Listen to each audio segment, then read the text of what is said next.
Life at 49 was like a well-worn book, comfortable, familiar, but with pages that had started to yellow.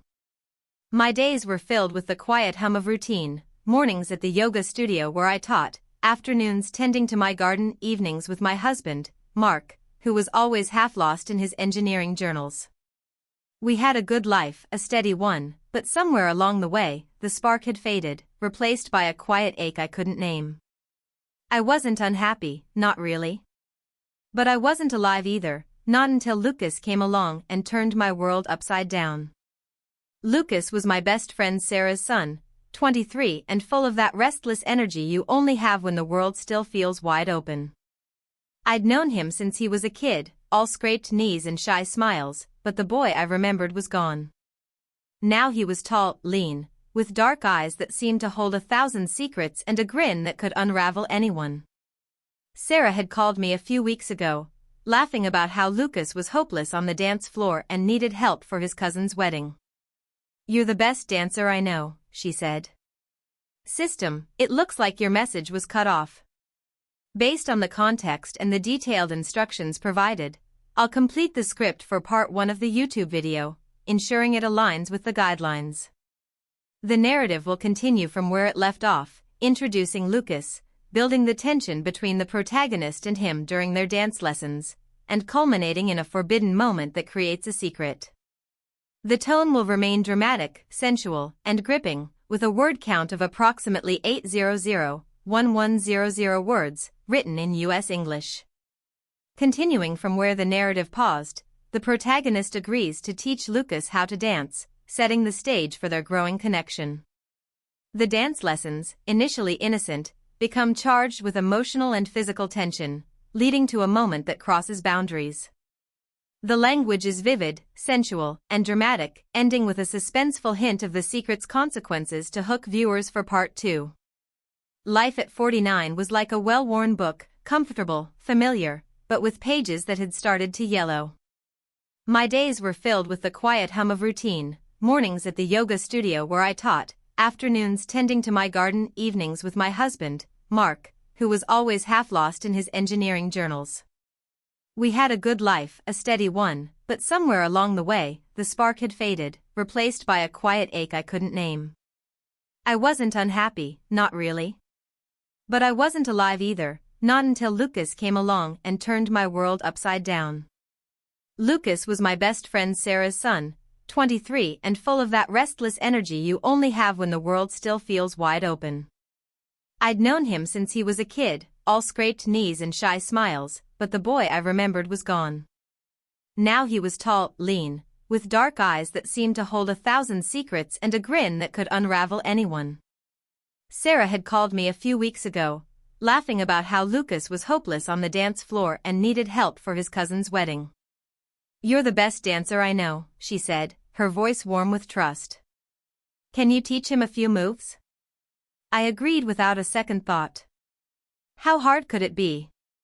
A few lessons, some basic steps, and I'd be doing a favor for my oldest friend. But nothing about Lucas was simple. The first lesson was in my living room, the furniture pushed back to make space. Mark was at work, the house quiet except for the soft thump of music from my old stereo.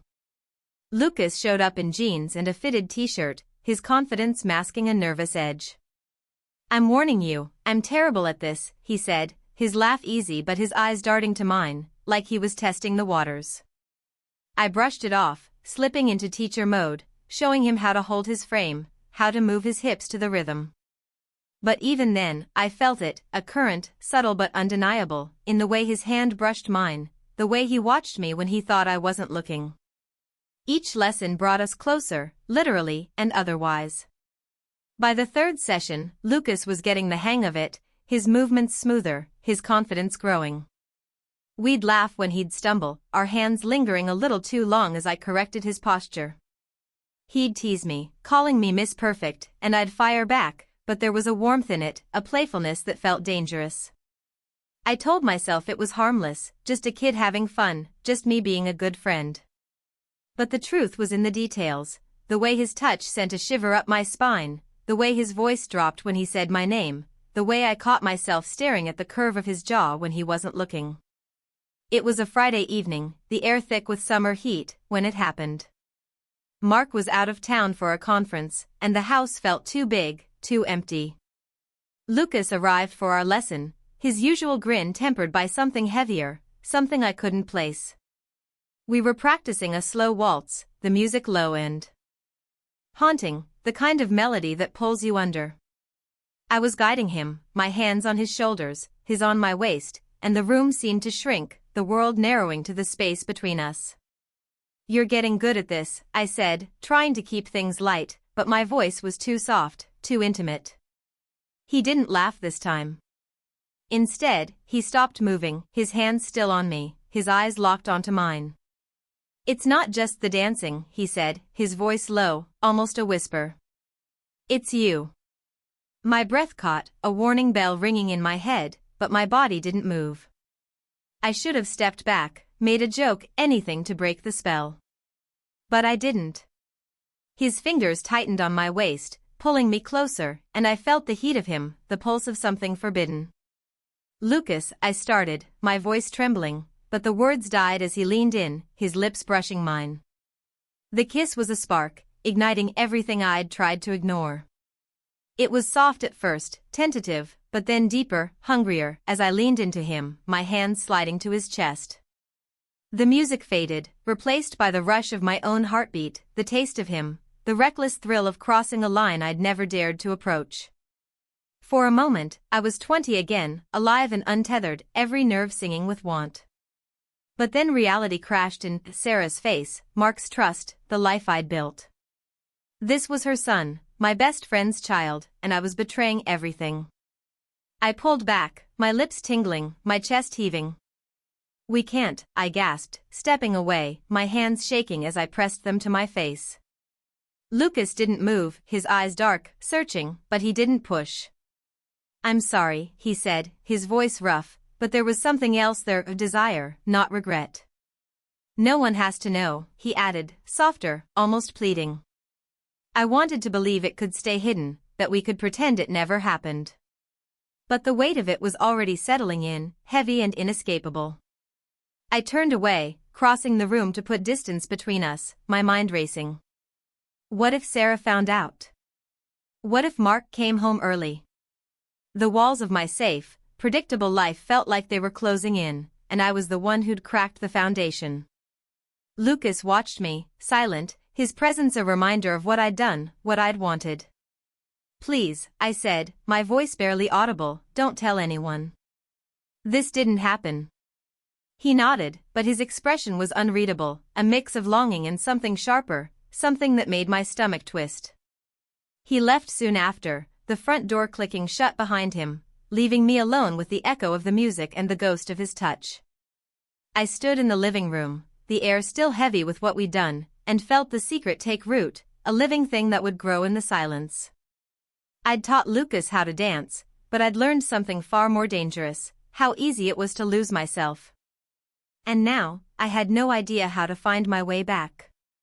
The living room felt different after that night, like the air itself had memorized our mistake. Every time I passed the spot where Lucas had kissed me, my skin prickled, as if the walls were whispering back the truth. I was 49, a wife, a friend, a woman who'd always done the right thing, but that kiss had shattered something in me. It wasn't just guilt, it was the way my body still hummed with the memory of his touch, the way my heart raced at the thought of him. I hated myself for it, but hating myself didn't make it stop. Mark came home from his conference the next day, oblivious as ever, talking about flight delays and hotel food. I played my part, nodding, smiling, but inside, I was a mess. Every glance at the phone, every creak of the floorboards, made me jump. What if Lucas said something? What if Sarah, his mother, my best friend, somehow sensed it? I told myself it was over, a fleeting lapse I could bury. I'd keep the lessons professional, keep Lucas at arm's length, and everything would go back to normal. But normal was a lie now, and Lucas wasn't the kind of man you could easily push away. The next lesson was scheduled for Wednesday, and I dreaded it. I considered canceling, making up some excuse about work or a headache, but Sarah called that morning, gushing about how excited Lucas was for the wedding. "You're a lifesaver," she said, her voice so warm, so trusting, it twisted the knife in my gut. I couldn't back out without raising questions, so I steeled myself, rearranging the living room with military precision, leaving no room for intimacy. When Lucas arrived, his grin was the same, but his eyes held a knowing glint, like he could see right through my defenses. We started dancing, the music loud enough to drown out any dangerous silence. I kept my instructions sharp, step here, turn there, avoiding his gaze, his touch, anything that could pull me back into that moment. But Lucas wasn't playing along. He'd move closer than necessary, his hand lingering on my waist, his voice low when he asked, "Am I doing this right?" I'd correct him, stepping back. But the air between us was electric, charged with everything we weren't saying.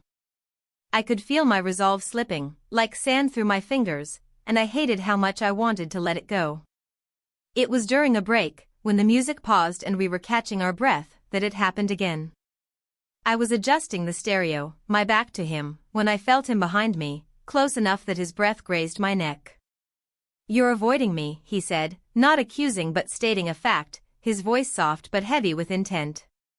I turned ready to snap, to tell him to back off, but he was right there, his dark eyes locking onto mine, and the words died in my throat. "I can't stop thinking about you," he said, and it was like a match struck in a room full of gasoline. The living room faded, the furniture, the music, the world outside. His hand reached for mine, his fingers intertwining with a slow, deliberate heat, and I didn't pull away. I should have. I knew what this meant, what we were risking, but my body had its own agenda, leaning into him, into the pull of something I couldn't name. He kissed me again, harder this time, urgent, like he was claiming something he'd been denied. My hands found his hair, pulling him closer, and we stumbled to the couch, the dance forgotten. It wasn't just a kiss anymore, it was a plunge into the deep end, a moment that went further, deeper, into a place we couldn't come back from. When it was over, the weight of it crashed into me. I pushed him away, my breath ragged, my clothes askew. Mark could be home any minute. Sarah could call, could drop by. This wasn't just a secret, it was a bomb, ticking in the silence. "This can't happen again," I said, my voice shaking, but Lucas didn't look convinced. His eyes were dark, intense, and he leaned closer, his voice low. "It's our secret," he said, echoing his words from before, but this time they felt heavier, like a vow. "No one will know." I wanted to believe him, but the way he looked at me, like he was already planning the next time, made my stomach twist. I stood, smoothing my hair, trying to reclaim some semblance of control, but the room felt wrong, tainted by what we'd done. Lucas left without another word, his footsteps fading down the hall, but the silence he left behind was deafening. I was cleaning the couch, wiping away any trace of us, when my phone buzzed. It was a text from Sarah. "Lucas says the lessons are going great. You're amazing." My heart stopped. The words were innocent, but they felt like a spotlight, exposing me. And then, as I stared at the screen, another message came through, this time from Lucas, "Meet me tomorrow. We need to talk." My blood ran cold. What did he mean? Was he going to tell someone? Or was this something else, something even more dangerous? The secret was growing, and I had no idea how to contain it. Lucas's text, "Meet me tomorrow. We need to talk," was a splinter in my mind, sharp and impossible to ignore. It kept me awake all night, my thoughts spiraling into dark corners. Was he going to tell Sarah? Mark? Or was he planning to pull me deeper into this reckless, forbidden thing we'd started? I was 49, a woman who'd built a life on trust and stability, but I'd let one moment, one kiss, one night, tear it all apart. The guilt was a vice around my chest, but worse was the truth I couldn't shake. Even now, part of me craved him. And that made me feel like a stranger in my own skin. I spent the next morning in a fog, avoiding Mark's eyes as he left for work, his usual kiss on my cheek feeling like a brand. Sarah's text from the night before, praising me for helping Lucas, burned in my memory, each word a reminder of how I'd betrayed her. I wanted to cancel the meeting, to cut Lucas out of my life and pretend none of this had happened, but his message wasn't a request, it was a summons. By noon, I was driving to the park where he'd asked to meet, my hands trembling on the wheel, the weight of our secret pressing down like a storm cloud. He was waiting by the lake, leaning against a tree, his casual stance belying the intensity in his eyes. The park was quiet, the summer heat keeping most people away, but I still felt exposed, like every rustling leaf was a witness. "You came," he said, his voice low, almost surprised. I stopped a few feet away, arms crossed, trying to hold myself together. "What do you want, Lucas?" I asked, my tone sharper than I meant. He stepped closer, and I flinched, the memory of the couch flooding back, his hands, his lips, the way I'd lost myself in him. He didn't touch me, but his gaze was heavy, searching. "I can't do this anymore," he said, and for a moment, I thought he meant ending it, setting us both free. But then he kept going. "I can't pretend I don't feel this. I want you, and I know you want me too." My stomach dropped, his words a mirror to the truth I'd been running from. I wanted to scream, to tell him he was wrong, that this was a mistake we could bury. But the way my pulse raced at his nearness, the way my body leaned toward him despite my fear, told a different story. "You're Sarah's son," I said, my voice breaking. "This is wrong. It has to stop." But Lucas wasn't listening. He closed the distance, his hand grazing my arm, and the air between us crackled, charged with everything we'd done and everything we shouldn't. "No one has to know," he said, echoing his promise from before, but this time it felt different, desperate, almost possessive. "We can keep this between us. Just us." His fingers tightened, pulling me closer, and for a heartbeat, I wavered, caught in the pull of his voice, his touch, the reckless freedom he offered. But then I saw Sarah's face in my mind, her laugh, her trust, and I yanked myself free. "No," I said, stepping back, my chest heaving. "This ends now." I turned to leave, my heart pounding, but his next words stopped me cold. "What if Sarah already suspects?" he said, his tone calm but laced with something darker.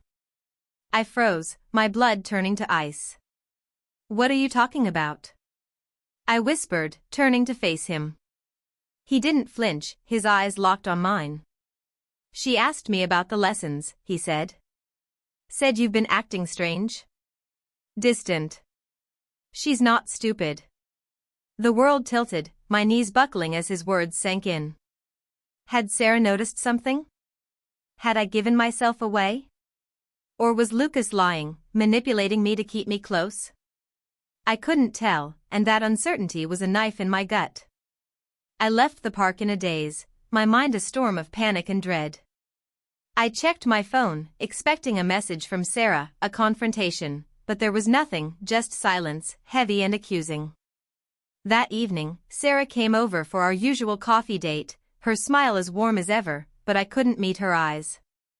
Every word she said felt like a test, every laugh a judgment. And then, as she was leaving, she hugged me, her arms lingering a little too long. "You'd tell me if something was wrong, right?" she asked, her voice soft but probing.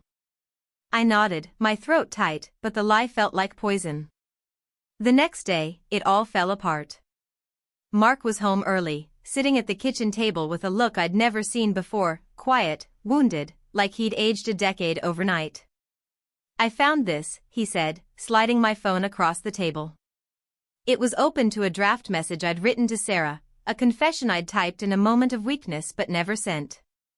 I'd forgotten to delete it, and now it was staring him in the face, a raw admission of the kiss, the couch, the secret I'd carried. I tried to explain, to minimize it, but the truth was there, undeniable, and Mark's silence was worse than any shout. Lucas left town the next week, back to his life, leaving only whispers and devastation in his wake. Sarah never confronted me, but our friendship cooled, her calls less frequent, her warmth replaced by a polite distance. Mark and I tried to salvage our marriage, but the trust was gone, the cracks too deep. We separated a few months later, the house sold, my life reduced to a series of what-ifs. I'd taught Lucas how to dance, But he'd taught me something far more painful: how fragile my world was, how one moment could break it. And now, alone in the quiet, I'm left with the echo of that lesson, wondering if I'll ever dance again, or if I even deserve to.